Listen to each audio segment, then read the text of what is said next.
Hi there. Thanks for attending the 12 noon IO Psychology webinar for Elmhurst College. My name is Tim Alberg, and if you could go ahead and raise your hand real quick so I can make sure that you can hear me, that'd be great. Click the little hand button. Great. Thank you so much.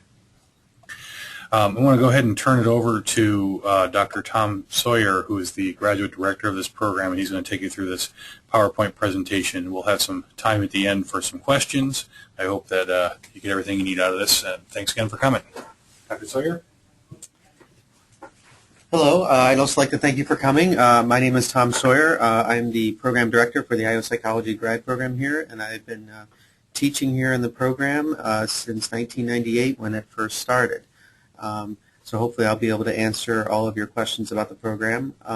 This is our very first webinar, so I apologize in advance if there's a little clunkiness involved with it being our first webinar. My understanding is that you can hear me, but I can't hear you. But I will be able to see your questions as you type them in, and I'll do my best to answer them for you. I do have a number of slides here that I'm going to go over, just some very basic things about the program, and then I will work on your questions.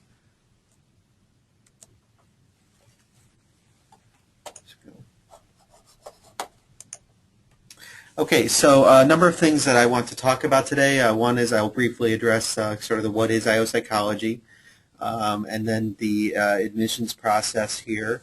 I can talk a lot about the actual experience that students have in the program, as well as places where the students go for their careers, and then questions at the end. To kind of start out with sort of the what is IO psychology, it's kind of important that it's important to be able to answer this question. We usually tell our students to get your elevator speech, develop your elevator speech so you can explain to people what IO psychology is. It's not a particularly well-known branch of psychology, but it is an applied area of psychology to solving problems at work, and usually involves the psychology behind the typical human resource management functions, like selecting people, measuring their performance, training. Usually those things are things we talk about on the I side of IO psychology. When we talk about the O side, we're usually talking about organizational behavior. And common topics there are things like motivation and leadership. Okay, next up, there we go. Okay, so I will start with a little bit about the admissions process. There is contact information at the end of this presentation of people to contact to get our application packet, which kind of goes through a number of the things I'm going to be talking about here. One thing is that you will need to take the GRE. That is just the general test. You do not need to take the subject test for the admission to this program. You will also need a resume and letters of recommendation. In this case, you will need 3 letters of recommendation.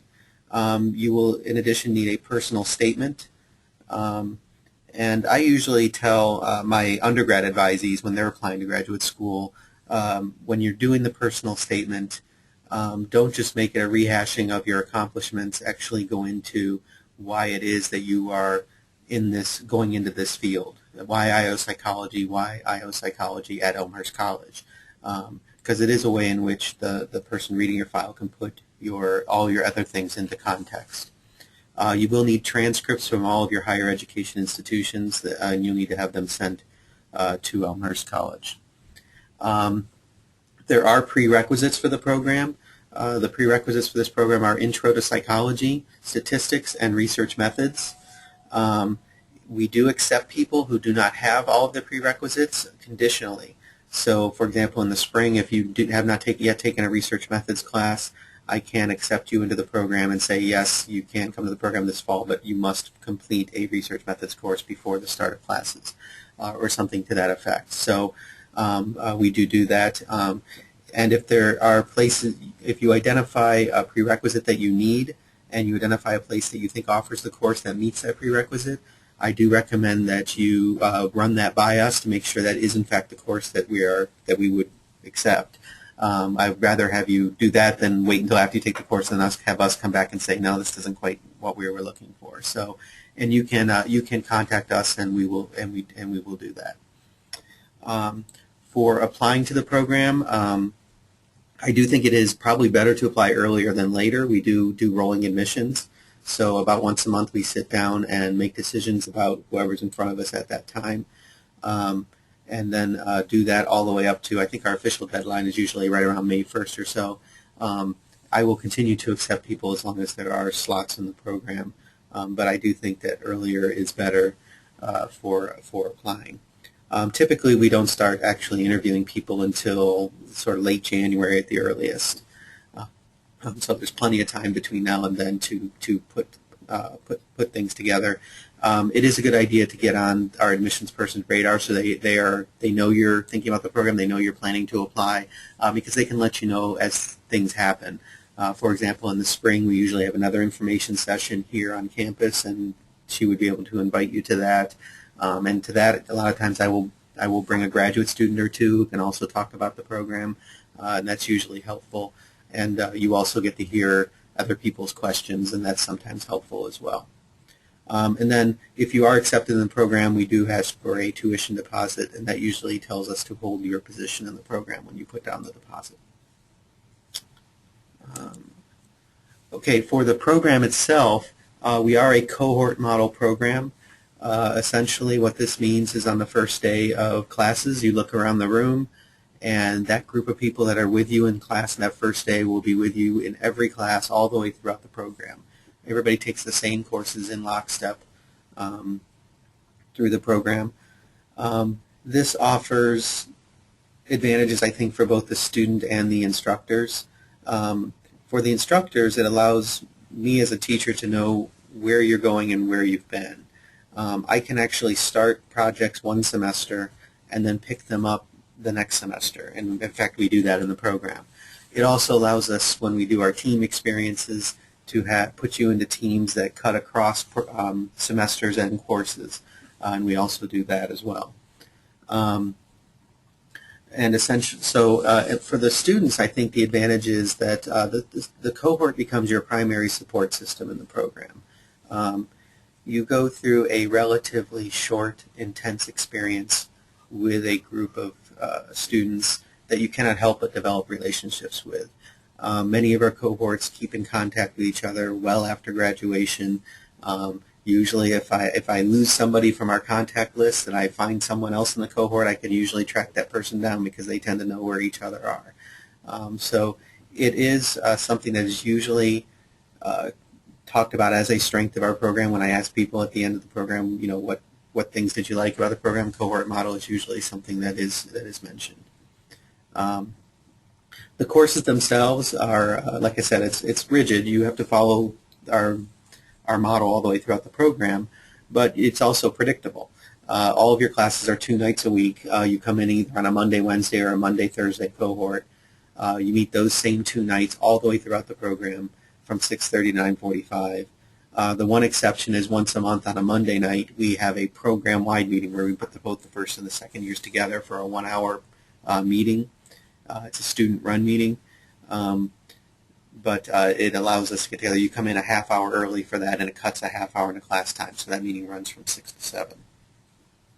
Other than that, it mostly stays the same. Our courses are either full semester courses or half semester courses, so we have some courses that run the whole semester and some courses that are 7 weeks, approximately 7 weeks long.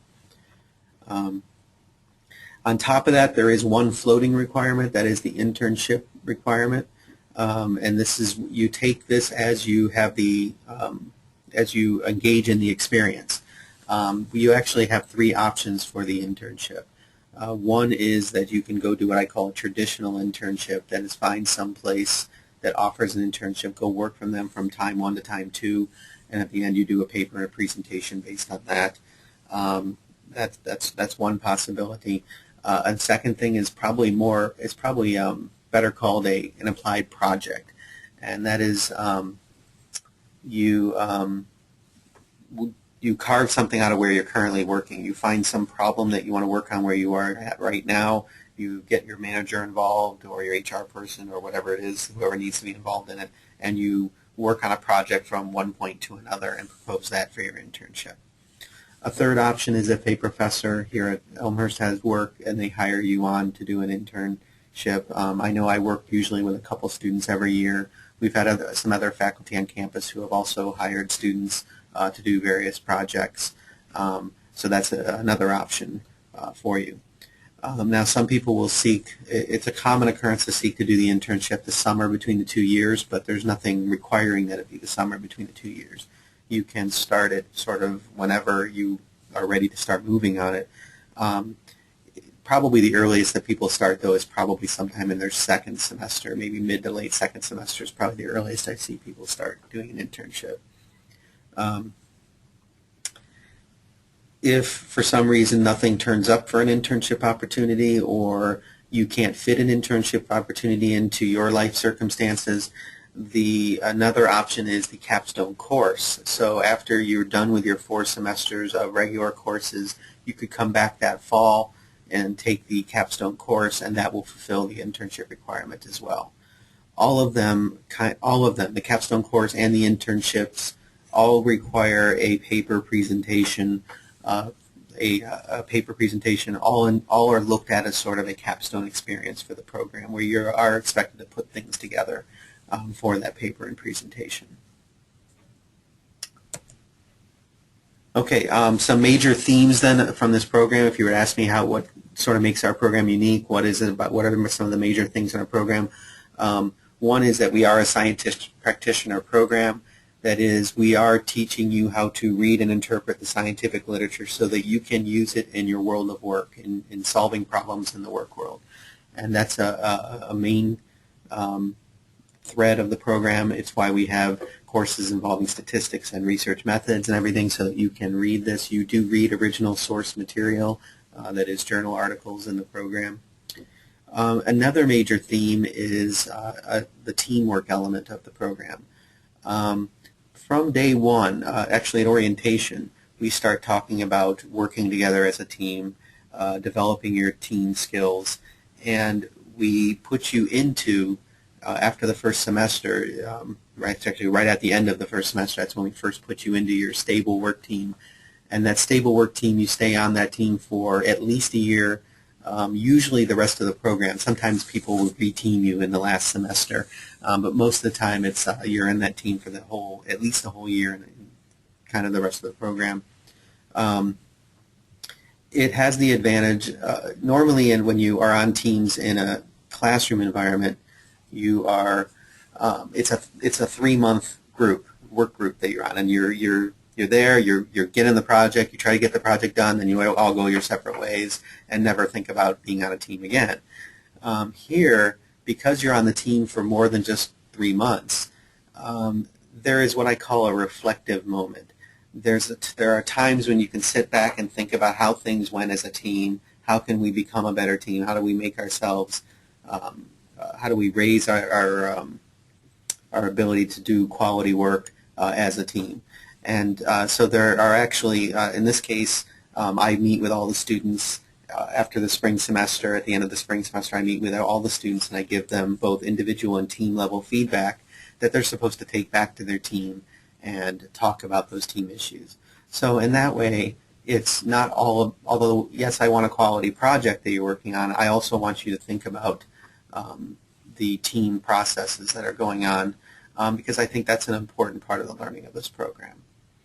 Our program is definitely an applied program. Our projects are very applied. For example, I teach the class on job analysis, performance appraisal, and then the class in the fall on selection procedures. For that class, we do an applied project where the students identify a job that they want to do a job analysis on, and they go do the job analysis. They write up job descriptions. They develop a performance appraisal instrument for that job, but then they develop a selection piece for that job as well. And all that happens over the course of a year, again, working in their team environment. So there is very much, and other instructors also follow suit, and we usually have applied kind of hands-on projects throughout the program. Another important thing, and this is not something that I would say that we started the program with, but certainly the program has evolved to have a lot of these things, and that is student-led experiences. The students are a great resource for this program in that they're having them involved and doing things in the program, I think is very important. And they can do very good things in the program. Currently, our students run that once a month meeting I mentioned earlier. Currently, that's a student-run experience. The students decide what they want to do with that time. They bring in speakers, they have workshops, they do various things. And it's usually what happens is that every year there's sort of a handing off from the second years to the first years who are now becoming second-year students. They sort of form committees and start to decide, well, what do we want to do with our time in doing this this piece? And I just think that that's just a great opportunity for students to practice their leadership skills, their project management type skills, as well as it models sort of a giving back to the institution that I think is very much a part of being a professional. So we have that. The students also do our newsletter. If you get the application packet from Betsy Keebler, our graduate admissions person, she usually sends out our newsletter along with that, so you can see the newsletter that our students do. They do our student mentoring, so they will decide how they want to contact and talk to the incoming cohort of students and engage them in mentoring. So there's a number of things I think that are important and that students do that make for our program experience. Okay, a couple more slides then, and then I'll get to questions. One is people usually do ask about, well, where do students go with this degree? We've done a couple of alumni surveys, which, by the way, I should mention that the alumni surveys were actually done by the students and in their class on surveys. They actually both times did our surveys for us, and they do a great job with it. But one of the things that was very obvious when we did our first alumni survey was that there was definitely a large percentage of students that were going into something HR related, and I would say about 40 to 45% of our students, both with our first and second alumni survey, that's kind of stayed about the same. About 40 to 45% of our students will go into something HR related, and that was always the biggest piece of the pie and still is. The other part of the pie are the other smaller slices. In the first survey, it was all over the place. We had people going to general management, training and development, consulting, a whole bunch of other places. In the second survey, we had the next largest piece of the pie became consulting. And so I say about 25% of our students go into consulting, a lot of times in a project management type of role. So you can say about 2/3 of our students go into either HR or consulting. And the other 1/3 is just various other areas that they see this degree helping them. One of the issues is there really isn't a job called IO psychologist. It's that you take what you learn in IO psychology into whatever role you're going into in your organization. There's a couple other things. One is the MBA option. Here at Elmhurst College, you can, if you wish, go on and get another degree by taking the MBA program here, and it takes one additional year. It is a full year, meaning it starts, usually you're doing prerequisites the summer after you finish our program, going right into classes. You have J-term courses and summer courses the next year to get done in that 1 year. But we have had students go and do that.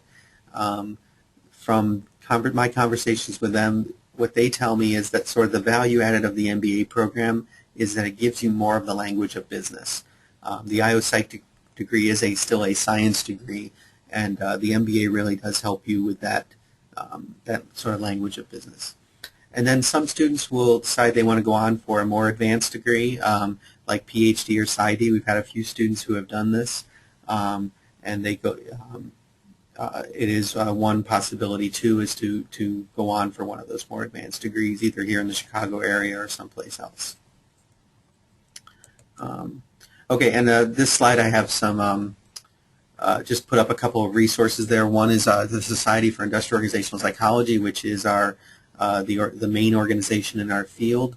It's part of APA, and at the website there at sciup.org, you can find lots of resources and information about IO psychology, as well as and resources for graduate students as well. And then our homepage for the Industrial Organizational Site Program is there as well. Okay, so now I'd like to look at some possible questions. If you have any questions, I guess you just type them in, and then I will be able to, I will read them aloud here and then try and answer them for you. That comes up right there. Yeah. Okay. If there's a little box in on your upper right-hand corner where you should be able to type in questions, and it'll show up on our end. So if you have any, go ahead and submit them if you wish.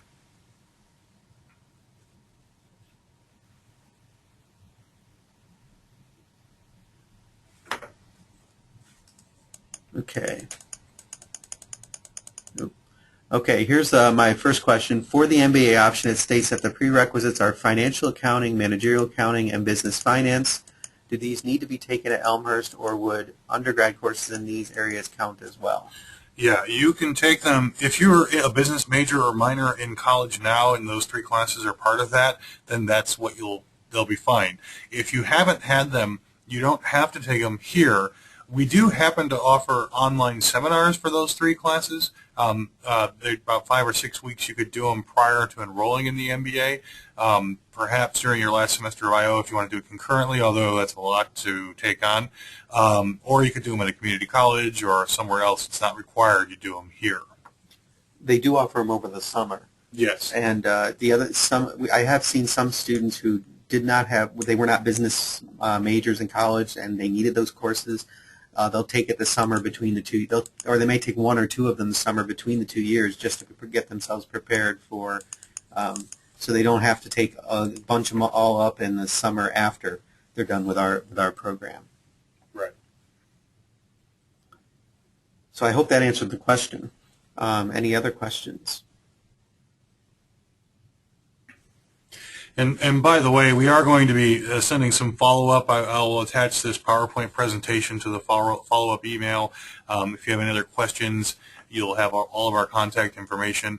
Betsy Keebler is the Director of Graduate Admission at the college. She'll be happy to work with you. I'm the Assistant Director of Adult and Graduate Admission. Tim, I'm happy to work with you. And Dr. Sawyer can answer questions as well. Just a little bit about the application process so you know. We are basically, you do the application, you can do it on paper and send it in with the packet that we will send you if you haven't received already. You can do it online if you prefer. We do not expect you to have a complete package with everything sent in all at once. It's nice if you can do that, but we understand if you can't get every document. And if you're still in college, an unofficial transcript or from where you are right now will be fine. You'll have to send in an official one from when you graduate later. So we do want official sealed transcripts from your institutions directly, all institutions that you've attended. In the packet and on the website, you can also download the letter of recommendation forms that we have. Your folks that you have do that, which can be current professors, past professors, employers, managers, people like that. They can fill out those forms if they prefer. They can write a letter of recommendation as well. We got another question that just came in. Okay. Okay. Question is, how many students are accepted in the program? We usually get around somewhere between 40. Our typical year, and sometimes it varies, and we've had a couple years where we had a lot of applications. But our typical year, I would say we get between 40 and 50 applications, and to fill a cohort of maybe around 14 people. We usually will have usually right around 12 to 14 people. We have had a couple of recent larger cohorts of 16 to 18 people. There was one year where we did have a double cohort where we had about 12 people in each cohort, in each of 2 cohorts. But I would say that's the exception, not the rule for us. When you answer it, do you press this? Yeah, it's garbage. Right there, okay. I hope that answers the question. Oop. Are there any fellowships or assistantships available? We do not have fellowships or assistantships. We do have the dean's Fellowship. Oh, we do. Oh, sorry. We don't have assistantships like teaching assistantships or research assistantships. There is a dean's fellowship, of which there are a couple of those, and they are awarded They're awarded. We usually offer about two, and they go for about 2,500, if I remember correctly. Was that right? I don't remember the exact amount off the top of my head. Yeah, Betsy Keeper can probably tell you the exact amount. there's a flyer in the application packet for it as well. It's basically an academic award. I believe it's $2,500 per year, but it might vary depending on how our tuition goes. That would require a complete application. The deadline is generally going to be April 1st as far as that goes, which should tie in with your complete application package, final deadline.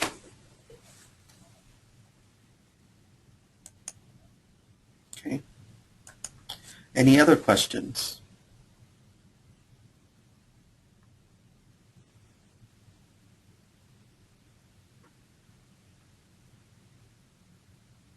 I could talk a little bit about the GRE while we're waiting for more questions. A lot of people will ask usually how important is the GRE. The way we use it for admission here is that it is one factor among many. It's not the sole determining factor of admission here. I certainly believe that you should study for it and prepare for it, but it is not the sole determiner of admission here. And but you do need to take it for me to proceed further with your application. Usually I wait until you take it before I interview you, and interview is usually part of the process here. And but you do not. I don't have to have necessarily the scores in hand. If you take it and you call our admissions person and tell her what your scores are, because that will give you immediate feedback on 2 of your scores, that's enough for me to say, okay, yeah, then I can go ahead and then go further with your application packet and interview you. Any additional questions about the admissions process, about the program?